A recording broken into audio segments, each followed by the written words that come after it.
Welcome to House of Games, the podcast about games in general and game development in particular. And with me I have my co-host Rune. Whoop, whoop, whoop, whoop. So the theme today is game jams. So recently there's been a game jam in Umeå, which we've been following and recording some interviews with the people participating and the organizer. So we're gonna listen a bit to that and react to the interviews and give our own thoughts about game jams. Rune, have you been to a game jam before? Never, but I am sort of against the idea. But after doing this episode, or the interviews with these people, I've done a total 360 on the whole thing. Like, I always had that sort of viewpoint that, man, why would I waste time making a game that I'm not even gonna work on or make? What's the point? I always think back when I was way younger, I would spend hours making Little Big Planet levels or just messing around with all these game engines, but never really making anything, just having fun. But that was also the reality when you're young and don't have any responsibilities and so on. Back then, I would definitely have joined something like this, a game jam. But as an adult, I always thought it was a stupid idea. But now, after listening to or talking to these people who are down there making these game jams, I am totally sold on the idea, and I hope to join one in the future instead. Cool, fun to hear. I'm excited to share my journey when I did the game jam last year to see how it compares to this one. So do you want to get right into it and start listening to the first interview? Yeah, let's do it. With us is Alexander. Tell me about your team. How many people do you have and what are your skills and so on? Our team is one of 6 different teams then, and we're 5 people in our team. I think our team is one of the teams that just was cobbled together, a few different people joining together into a team. But I think we have like 4 programmers and 1 artist. 4 programmers? Yeah, I was like surprised. One of the programmers knows some music. And your part, is that programming or what are you doing? Yeah, I'm also a programmer. Nice. What is the theme of the game jam? So the theme of the game jam was the witching hour after midnight. So do you have any ideas for how to tie that together with your game or what you want to make? Yeah, we did some brainstorming yesterday and came up with a lot of different ideas, but we all like the idea about doing a base defense game where it's like you build things during the day and then during the night the witching hour comes and then monsters starts like appearing and attacking you. Like that Bråkulla story from the past, around Halloween or whatever. Or maybe, no, that's not Halloween, that's fucking May or something. That's Easter. Yeah. I was thinking like the witches come to kidnap the children and then you build this tower defense game around that. Yeah, I'm not so good with holidays. Cool. So how far have you gotten right now? How much time have you spent on the project so far? So the jam started at 6:30 p.m. and we've been working until midnight, and then we started up this morning at 10 a.m. Do you guys sleep in that whatever you're doing it, or do you go home? They lock down everything at midnight, so you have to go home. And you have until tomorrow sometime during the afternoon or 3 p.m. hopefully. How does it feel? Do you think you have enough time to finish everything at this stage?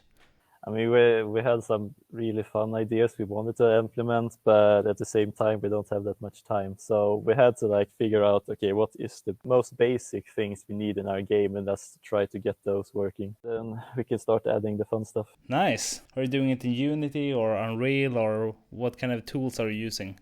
We're 2 people who has been working in Unity for a few years, so we started with Unity. How long did you spend on the brainstorming session, before you guys actually started working on the game? Well, there was the introduction. It feels like it was an hour or something. What I'm curious about, how do you guys hook everything up before you even start? Or do you have a cloud where you put all the assets and code in? Or is that a part of the brainstorming session to hook everything up? So, because I assume that you, I don't know, maybe use GitHub or something and you sort of... We're using GitHub at least. Okay. I don't know. It's I was setting up our GitHub while we were brainstorming different ideas sometimes, so it was good to do it while we were throwing around ideas. Yeah, I never been on a game jam, but it sounds like when you have a LAN party, you know, back in the day, a local LAN party, and like half the night it was just like fucking setting everything up and making everything work, and people had different version of Counter-Strike and all that. So by the time everything was ready to go, it was like already 2 a.m. or something. It feels like that, but way more complicated because you have like all the softwares that are involved, and like setting up a GitHub isn't that easy, I think. Or I mean, once you've done it a few times, it's not that hard. It just takes some time for all the like things to initialize and set up. Thank you so much. I think we're gonna let you continue so that you can make the game in time. Maybe we'll catch up later today or tomorrow to see how the progress has been. Hopefully we'll have something for you to try at the end of the jam. That would be great. Well, thank you so much. See you later. yeah, good luck. Good luck. Thank you. See you then. Bye. Bye.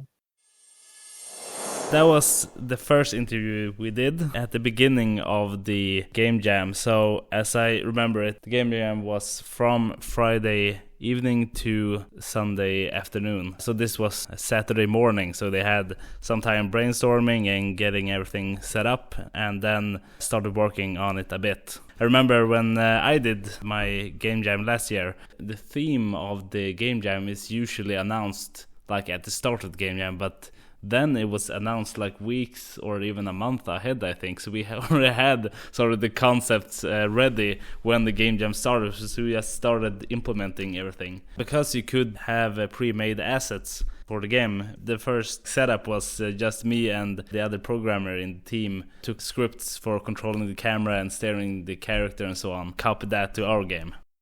Compared to the final products from this Game Jam, would you say that the game you guys made back then was a more AAA Game Jam game since you had weeks to prepare it? Or do you feel like the quality ended up the same? Or worse? I would actually say, ironically, that the games that I tried from this Game Jam, I think those are better than the one we did. It might be that they're more experienced at making games perhaps, or because I think we did a really good game. I can link it in the description of this podcast, but I think we did a really fun small game, but I guess we'll get to that in the final interviews. But they are really, really impressive, the games that they've made, I think. But it's hard to compare because I'm biased. It's exciting, I think, remembering or thinking back to the time when we did our Game Jam. At this stage, you're sort of excited and think that, all right, there's so many things I want to do, and you're not sure what you're going to have time for, or like when is like the breaking point when you have to stop implementing stuff and just start fixing stuff and just finishing the product. I mean, I just started working on my next game, and I was sitting today and sort of writing a list of things that I want in the game, and I'm thinking, Jesus Christ, this is gonna take forever to make. So I have sort of zoomed out a little bit and sort of I'm just gonna try to make it a basic game first. That would be my first goal, and then I will start adding all these things I want in the game, because that's the problem, and that's what I think would be so hard to be in a Game Jam, that you only have a couple of days to finalize it. But based on some of the games we played from this Game Jam, I guess that I would have done that approach where you sort of make it a functional game first, and then you look at how much time you have left, and then you just add all these other things. And if they break the game or something, you just skip adding them all together. I would say that for me at least, Game Jams are sort of a healthy exercise to mentally prepare yourself for real work, to just cut out the stuff that isn't important right now and just make the most important thing and just focus on that. And then maybe once it's released or something, you can go back and add more stuff if you want to. But maybe at that point, stuff will have changed. The thing that you wanted to add is no longer a priority, or you want to go in another direction because of how the gameplay turned out or something. It's a good process to go through, I think. Alright, so we go for the next one? Yeah, let's do it. With us this time we have Per. You are in a different team, as I understand it, from Alexander. Yes, I am. Team number 5. How many teams are there? I think there are 6 teams. 6 teams, and it's about 4 people in each team, or? It's between 3 and 6, and we're 5 in our Right. team, so it's quite a bunch. Yeah, you're like one of the bigger teams. You're like a AAA Game Jam team. We are the triple A version of the Game Jam team. Yes. Could you describe your team a little bit? What are your separate roles and so on? We are mainly from the same studio, the Fine Arc Nordic, which is me and Daniel Olofsson are the founders of that studio. And we had this idea of getting together for the Game Jam and doing something new, something different, just having fun. And then we have Elias with us, new adage to the rest of the team. That's always fun. Fresh blood. Yeah, it's sort of a Halloween themed. It's a Halloween themed Game Jam. So the actual theme is the witching hour. I didn't have a clue what the witching hour meant when he said it, but Stefan, who leads the Game Jam, was so pedagogic and put up the Wikipedia definition. So it basically means the hours after midnight when all the spooky stuff gets going, and you better watch out. We try to bend that in. We will have darkness in the game. It's actually going to be a taxi driving game with zombies. Yeah, because that was gonna be my next question. What kind of game is it? So, like a taxi driver, like Crazy Taxi on Dreamcast, or? I am a Dreamcast fan. The few months it existed. In the 80s, Sweden, the zombie apocalypse has been going on for a while. So now it's common. You gotta work. So why don't work as a taxi driver? You need to pick up your customers and take them where they want to go. And you have a time set. So you know, the Swedes and the queues, even an apocalypse wouldn't stop them from queuing. So they will stand there queuing. And if you don't get there in time, they will be eaten by the zombies. Ah, I thought the customers were zombies. The zombies is very much something you don't want to deal with too much, but you can either drive past them or you can drive over them. What kind of angle? Is it a 2D game or a top-down, like a Grand Theft Auto 1 and 2 type of game? Is an isometric view, but 3D, full 3D with orthographic view, so we get that kind of classic isometric feel. What would you say is the chances that you guys go back on Monday and actually make this game to a full game? I guess that's we'll know that on Sunday. Then, of course, at our studio, we have our projects taking more than 100% of our time. We need to finish those up first, of course. But the fun thing about Game Jams is that you try new things and you might have a seed for something that can be launched later on. Have that ever happened to your studio? The projects haven't come to fruition in that way that we are doing something commercial with them yet. But you don't want to lock yourself in that corner. Like, the most valuable thing with a Game Jam is that you actually go outside the box in some way. I think it's always with a wink in the eye that you enter a Game Jam. Just let's have fun first, and let's see then where it takes us. What are your role in your team? Are you doing programming and graphics or something else? So I am a programmer and audio artist. So I am very much into the sound things. And when you're a small team, you learn everything. So I'm putting my time where I'm needed. The thing that I am solely responsible for is the sound part. So make it sound good. I've always been a kind of a racing game fan. I'm very much into getting the feel right in that regard, and it takes a lot of time. So we are going with the approach of let's have the car feel as good as it can. Then what we put around it, it's like you talk about the Super Mario principle, that where it's just fun to jump with Mario. The controls are very, very polished and neat. So we want to try to have that approach. If we get the car to feel juicy in of itself, then we take a lot of the load off for how the level design and all of that needs to come about, and that becomes much easier. Cool. So I actually have a memory from the last Game Jam. So I've been to one other Game Jam, which was the previous one that Game Hub Umeå hosted, and I remember you did the music for your game then as well. And during the time we were sitting there, like coding and programming, I remember hearing you doing because I think you did some sort of a troll game. So I heard a lot of guitar playing and stomping on the ground and growls and stuff. It was really, really interesting to hear, both the production of it and the final result. So I'm excited to see what you're gonna come up with. Now you're making me blush, but I felt so sorry for your team being door to door with my little studio setup. The medium of games is so interesting in the way where You need to be so darn creative and I love it. I love the way, I mean, since the competition, it's so high that you can't just sit safely. You need something that's rememberable and remarkable. And just love to try to dial everything to 11, putting yourself forward. Thank you so much for taking the time to talk to us. It's going to be really, really fun to see what everyone makes in the end. Maybe if you have time, we could catch up a little bit later today or tomorrow to see how the progress has been. Of course. And keep up the podcast. I love the initiative. Yeah. Yeah, thank you so much. Good luck, man. Good luck. We'll need it. Have a good one. Yeah, you too. Bye. Same, bye. All right. So there we have another team who is setting up and getting ready, and I think, as you can hear from the background, quite busy troubleshooting already. One thing that we touch on here that's sort of important to succeed with the game jam, I think, is having a good team. In our team, at least, we had 2 programmers, was me and one other guy. Then we had one guy for graphics and one guy for music. So it's hard for me to say since I've only been to one game jam, but I think having a balanced team makes it easier. At least you can work on your thing and other people do other things that doesn't collide at all, so everyone can be fully efficient all the time rather than having to wait for a specific part to be completed before you can proceed or something like that. Should we just proceed with the next one right away? Yeah, so I had to leave after the second interview, I think, so this will be the first time I hear this as well, so that will be fun. Welcome back, Alexander. You're on the 3rd day, so how does it feel so far?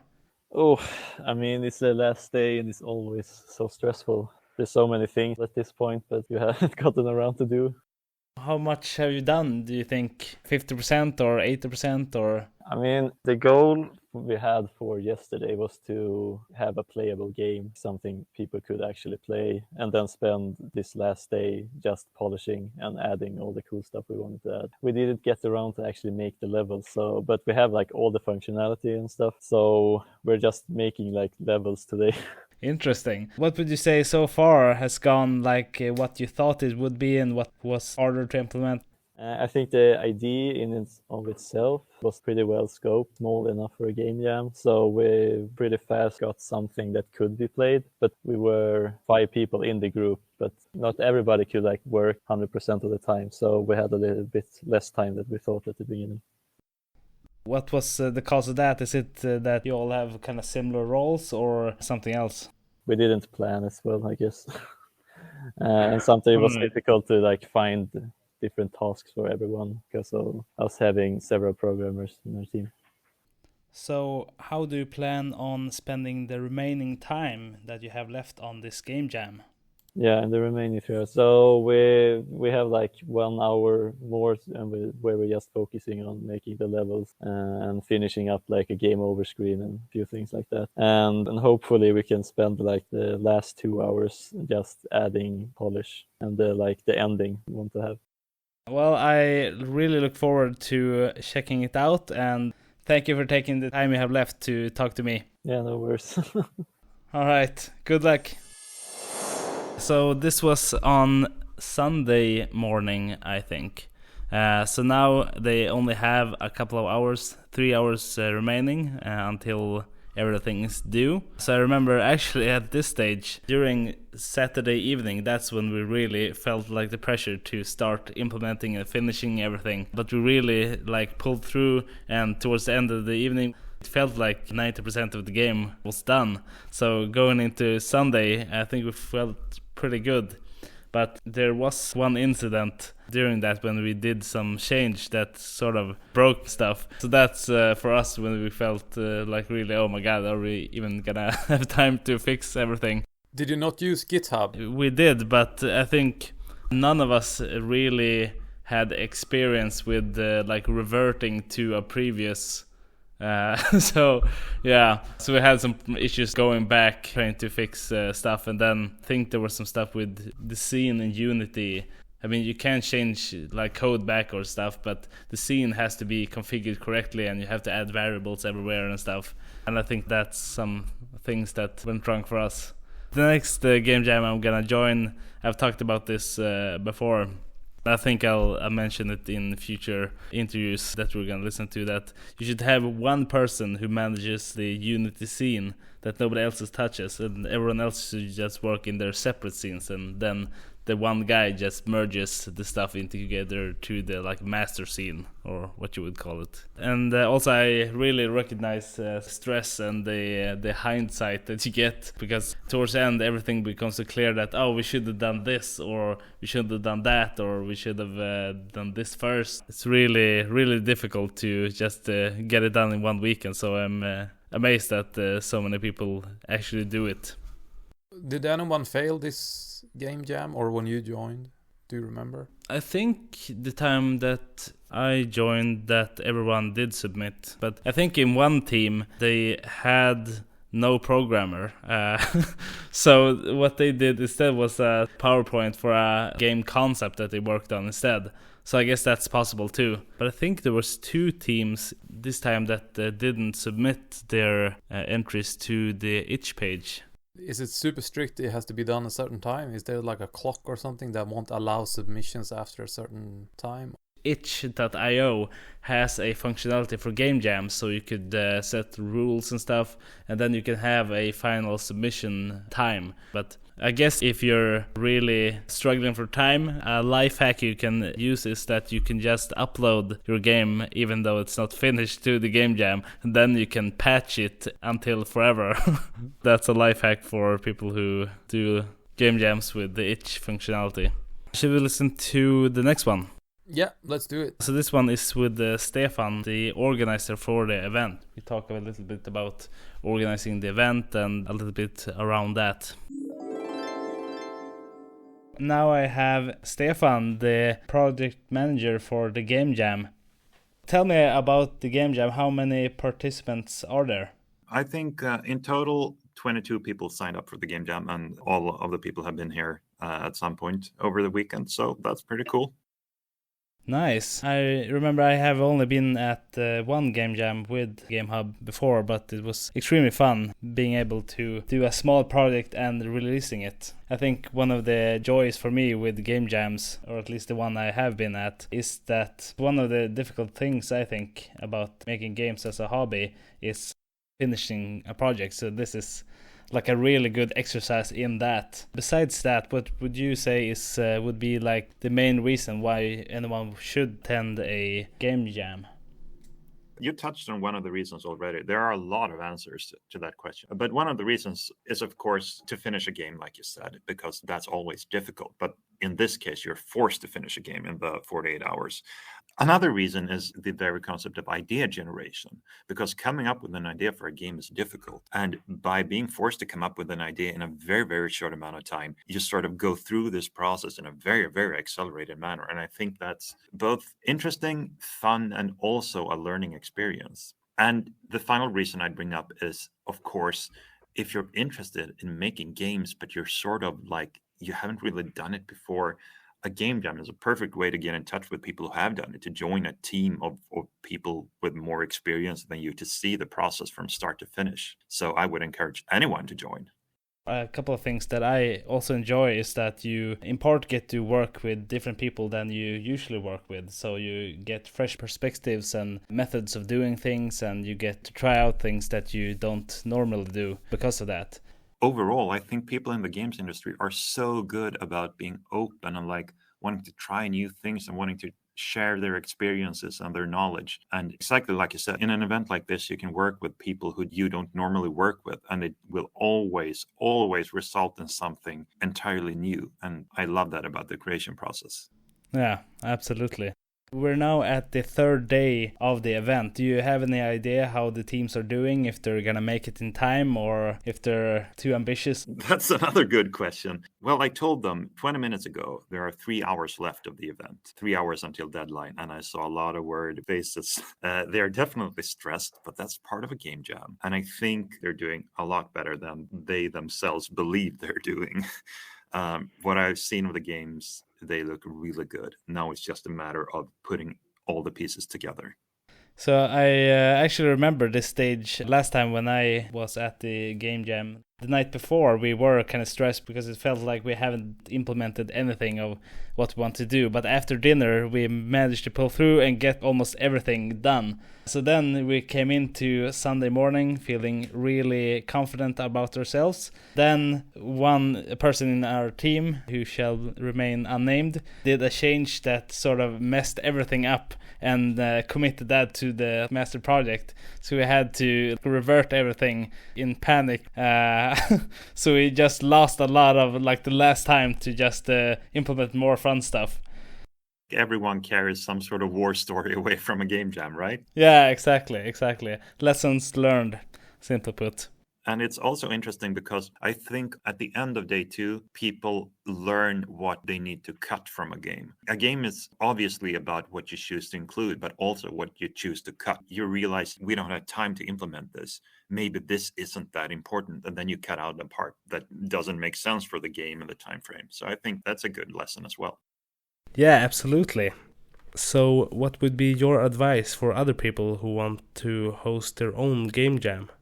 What should they think about when they are planning, and what should they think about to get the most out of the event? Honestly, I did most of this by myself. I think it'd be good to have a team to focus on different things, like someone who's focused on just getting people to attend, someone who's focused on getting the practical stuff, like the venue, the extras, because booking a building here in Umeå to host the game jam wasn't that easy, to be honest. I kind of scrambled a lot towards the final days before the game jam. Those are the main takeaways. Don't do it alone and share the responsibilities. I think that's the most important part.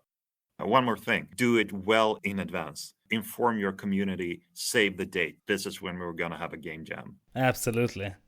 As a participant, I think I can give my opinion on things to do or not to do while you're making a game, like the takeaways from last year. So one thing that we struggled with a lot is that in Unity that we used, there was always this problem of you have a single scene, and if someone overwrites that, you overwrite a lot of the changes that everyone else is working on.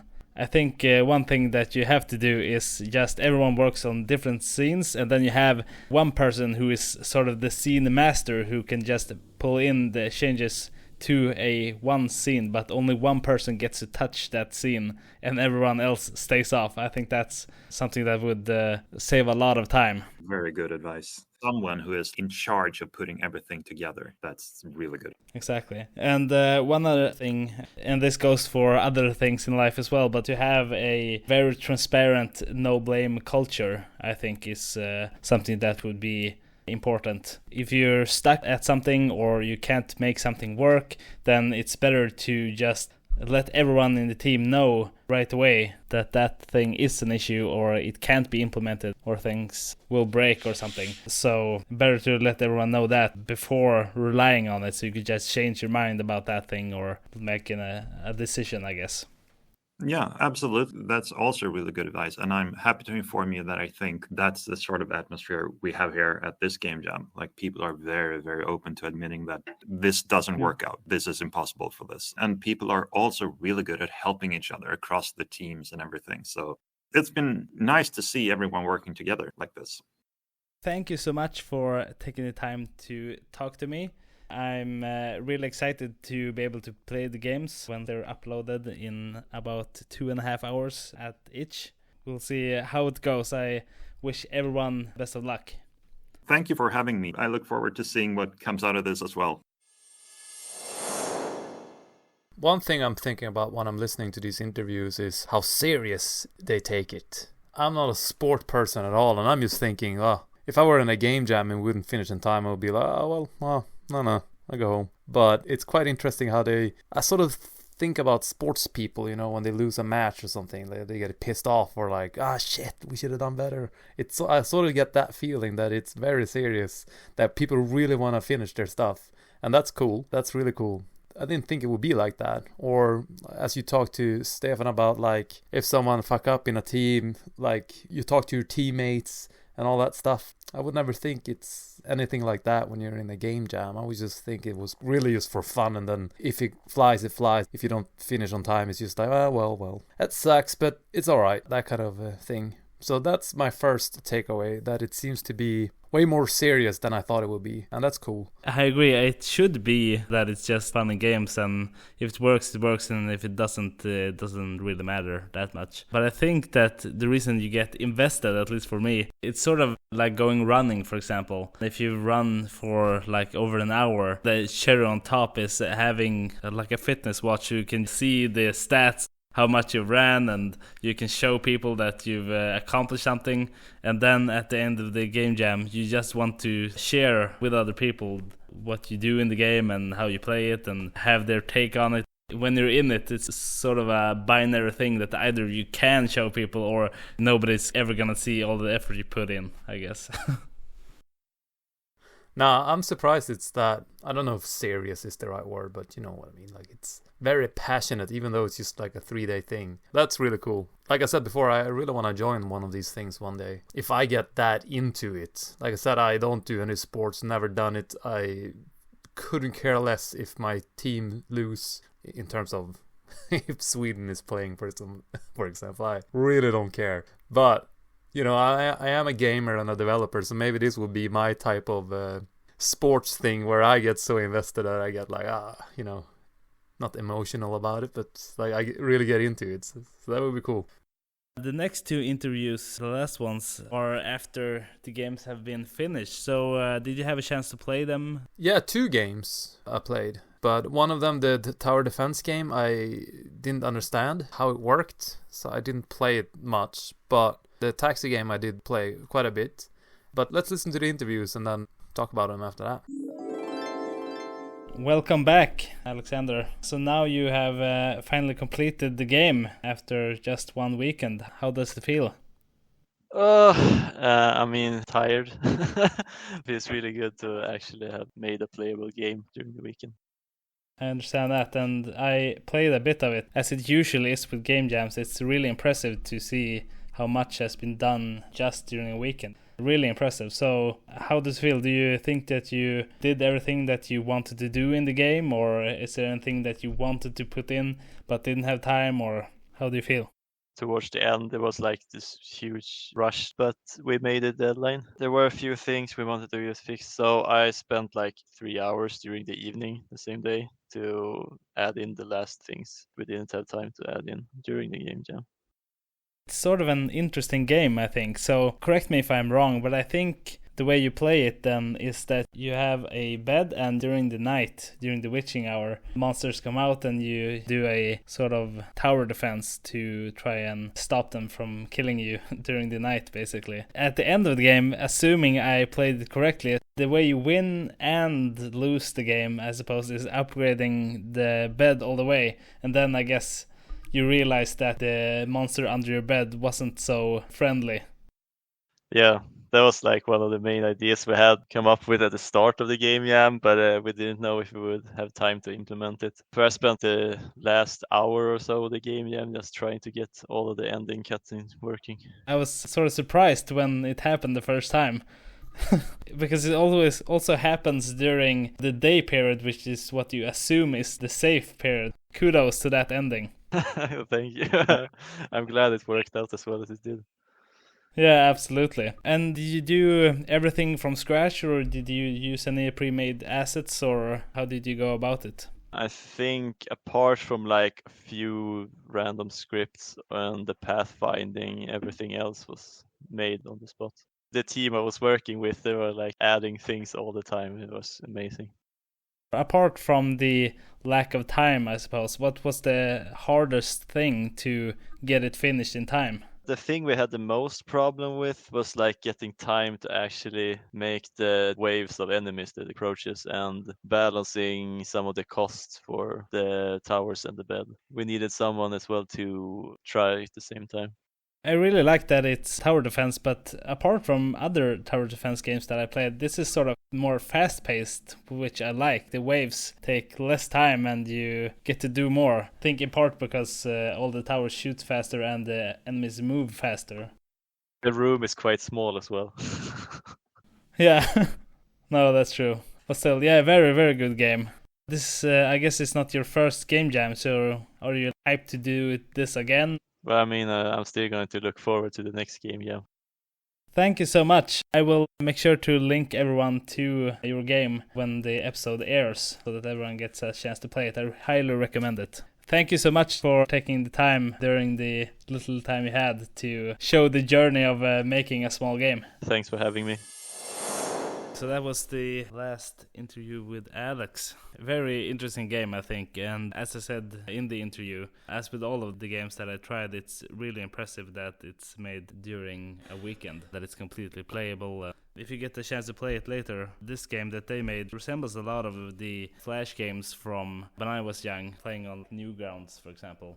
That sort of feeling that it feels at the beginning of the interview, that you have like this sigh of relief that it's over. Game jams are really fun, but at the same time you're also really glad that it's over once you've completed it, because you can just look back on the amazing game you made. Yeah, I couldn't figure out how to play the game, but I'm quite interested to go back now and try again. I'm not a PC gamer at all, maybe that's why. Like, I literally didn't know what to do or how to steer anything or anything like that. But I got kind of curious now. You talked about the ending and the thing under the bed, so I'm gonna give it another go and see if I can figure it out. Can't remember why I couldn't figure it out last time, but yeah, that's what happens sometimes. You can just give me a holler and I can give you a tutorial. You did try the other game that Per made, the taxi game. Let's listen to the last interview. Welcome back, Per. So now you have completed your game all the way through the weekend. So how does it feel? I am tired, but the first thing that makes me laugh is you say we have completed the game. You'll never feel like you have completed all your big dreams and the MMO you were supposed to make. No, but we're quite satisfied where we ended up. I mean, because it's not always you get a game working at all. I mean, you can sometimes you just get a concept up and running and you begin and never get to anything playable. But we had a playable game at the end. It was stressful, as it usually is, but it was a lot of fun. As I said to Alex a couple of moments ago, really impressive that you managed to do so much in just one weekend. Having said that, you talked about the things that you wanted to implement. So is there anything in particular that you wanted to add or to fix or something that you didn't have time for? You always say that we're going to complete the game loop fast so we can play test and do the kind of balancing as early as you can. It ends up that you have the first kind of playable complete version, the complete game loop at last day, 1 hour before you're supposed to turn it in. And then you got bugs that you just try to juggle between the programmers, like, okay, how do we fix this? How do we fix this? Oh, that's broken. Let's fix that too. To answer your question, I guess if we try to look beyond the things that, oh, this was something we just didn't get time to get around. Like we had zombies coming in hordes and we had the idea of spawning them around the player. When you get too far from the first spawn zombies, we need to move them in the vicinity of the player. We basically forgot that. So now you can drive away from them and they will have trouble getting closer to you. For you listening, you drive a taxi and are picking up people and the zombies are running after you while you do that. You can quite easily just outrun them. That's one of the things. Otherwise, we really want to have some fun things to do with the money you make. So when you do the taxi rides, you make some money, and we wanted to have a second game modes phase where you could actually spend those on upgrades and stuff. But that's naturally something that's beyond the scope what you can do in 3 days. I think the game looks beautiful just for being made during a weekend. So all of the assets, did you make them from scratch or did you use any pre-made assets or how did you go about it? I'm not on the graphical side, so I'm not in the know exactly. The majority of the things was made for the game, and some assets were borrowed from the asset store, as you usually do on a game jam. I mean, I would think that the most important thing is that you get some idea, a game feel in the end. I am very much a fan of just use what you can to get the point across, and then if you later on decide that you want to produce it and make it not into a Frankenstein monster, then you just you replace the assets or you do it all over from the beginning. Yeah, absolutely, I would agree. I mean, during a game jam, you have to be as pragmatical as possible. So as long as you get it up and running, that's the most important thing. And that's hard enough. Yeah, yeah, exactly. What did you use for tools for making the game? Did you use like Blender for modeling, Unity, or what kind of tools did you use? We use Unity as the game engine, and on the art side, mainly Blender for modeling. And I know they experimented using Pro Builder and some Unity provided in-engine tools, but I think they ended up using Blender. I think even they threw away all the Pro Builder stuff because there were some issues with this having the data in the scene, and we couldn't do it in prefabs. And that's the cool part about the game jam. You try new things to be faster, and then you learn that, okay, this is actually not that easy to use. For the audio part, since it's a vehicle game, it's very important, I think, to have a great sounding engine and that it's very dynamic and it responds very well, that you can tell from the sound what the car is doing, if it's ramping up, if it's throttling, or if it's braking. So to make it more dynamic, I used Fmod as the middleware to be able to tweak the sounds more dynamically. That's basically it in a nutshell. You can absolutely tell, both from the graphics and the sound and the music and everything, that there is attention to detail. I mean, the thing that you mentioned with sound is that you are absolutely correct. You can hear when the car is revving up or when it's sliding or crashing into zombies. Really well designed, I would say. I love the aesthetic with the Volvo taxi. I think it's really a unique look that I haven't seen anywhere else. Cool. I really like the concept that Leo, our graphical artist, came up with. It was the 80s Sweden, and the apocalypse has been going on for a while. To be a taxi driver, that's nothing very weird. It's just the way things are. It's a sort of, I would say, not the easiest game, but it's really addictive as well when you do get into it and learn the mechanics and find your way through the post-apocalyptic city. So kudos on that as well.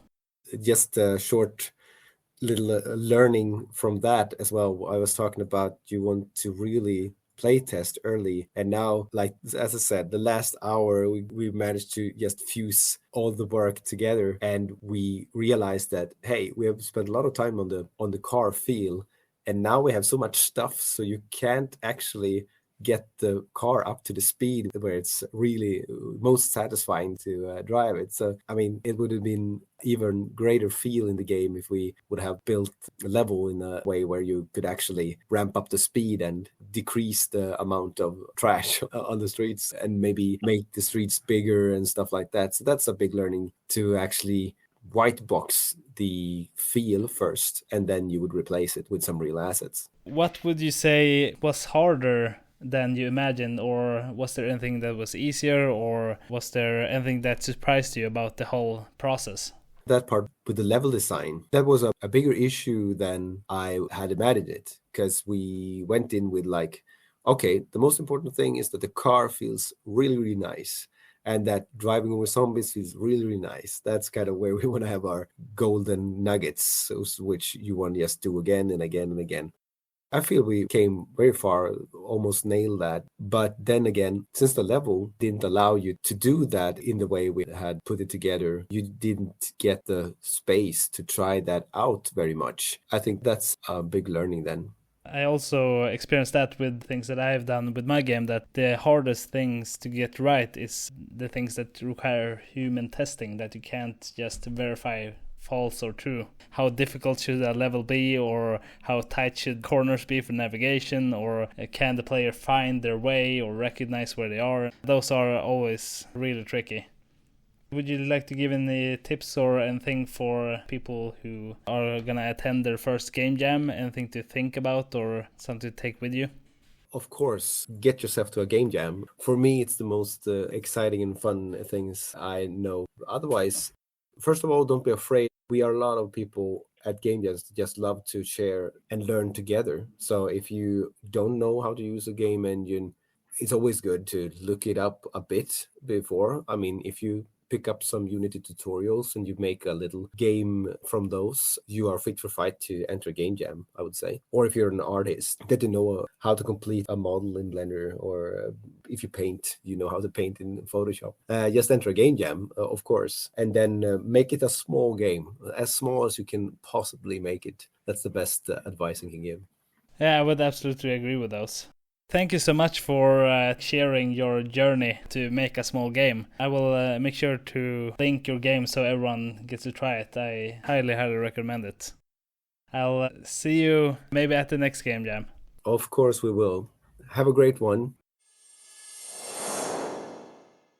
That was a nice conclusion, I think, for the whole game jam experience. So I would also recommend people to go to game jams just to learn and to work with people and just try different things. Yeah, I'm thinking when I listen to that, I'm like a tutorial programmer. I don't think I can write a single code without looking things up. When I was listening to him talking, I was like, man, can I even go to a game jam? Like, what can I offer? But he did mention Photoshop, and I'm good at that. And art bits, and also animating in Unity. Or what you mentioned before, being the sort of scene manager who put everything together. But it did sound good that anyone, just a little bit of experience, you can also join a game jam. And I also think it sounds cool to go just for learning from others. That sounds promising too. I can imagine that someone like me can learn a lot from these people that we have talked to.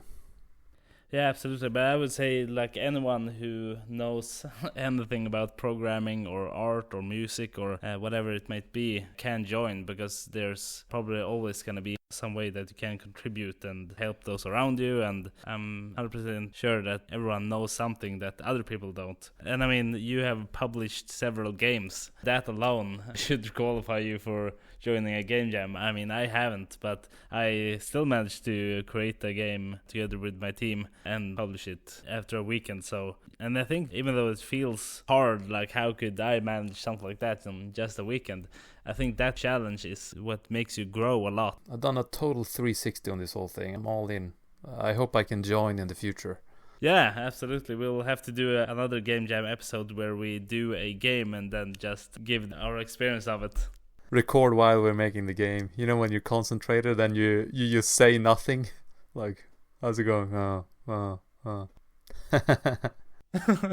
Yeah, but it would be really fun to have small bits like, now I'm completely stuck on this thing and I don't even know if it's gonna work or not. And then in the end, hopefully you have a finished project and you can just look back on all of the hard times during the weekend. That sounds good. Time to close the doors for this episode, I suppose. Yep. All right. Thank you for joining me on this journey, and thank you to all of the participants and organizers of the Game Jam. Really fun to take part of it all. Yeah, it was awesome. Absolutely. See ya. Bye. Yeah, see you soon. Bye.